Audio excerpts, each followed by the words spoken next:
She then asked me, were you born in this country? And I was immediately offended. And I said, yeah, I was born in this country. And then she says, do you have any kids? I said, no, I don't have any kids. She then asked me if I was married. And then I said, no, ma'am, I am not married. She says, how old are you? I said 19. May I help you find something? She then says, you are the most beautiful girl I have seen. And I said, oh, thank you. And then she says, I think you could be the next Miss USA. I'm in the Army, okay? We don't do pageants in the Army. She then asked me to meet her at Starbucks the very next day before my next shift at Target.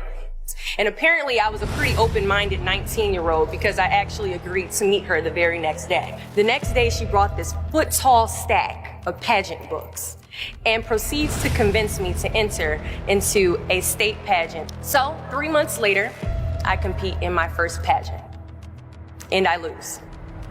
I go back the second year, compete in the state pageant. I lose. Go back the third year, compete in the state pageant and lose. Go back the fourth year, compete in the same pageant and lose. I go back the fifth year, y'all. Compete in the state pageant and lose. But guess what? I go back the sixth year. Guess what happens? I lose. I called her on the phone and said, you told me I could be the next Miss USA. And she says, Deshauna, keep working, don't quit, keep going back. And in June of 2015, she passes away from leukemia. 6 months later, in December 2015, I win Miss District of Columbia, USA. And 6 months after that, in June of 2016, I become the first soldier to win Miss USA. At times, our purpose drops in our laps as if the heavens threw it by accident. I ask only one thing of you all today after you leave this building. Do not fear failure, but please be terrified of regret. Giving up is the birth of regret.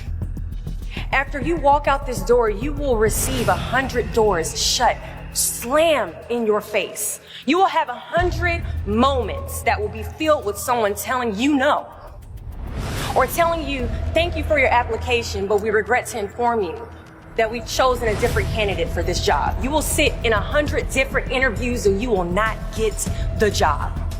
The reality of life is that we will all hear more no's than we hear yeses. And we will fail a lot, and I mean a whole lot. But what I ask of you today is to not take no for an answer. Don't be afraid of no's. Be afraid of the possibility of a yes that you have prematurely destroyed because you decided to quit before the clock strikes 12.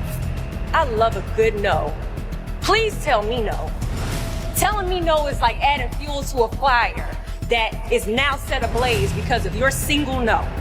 So today I challenge you to fight, to work, to not stop here, to believe so heavily in your aspirations that you too will not fear the word no, but instead you will choose to welcome it.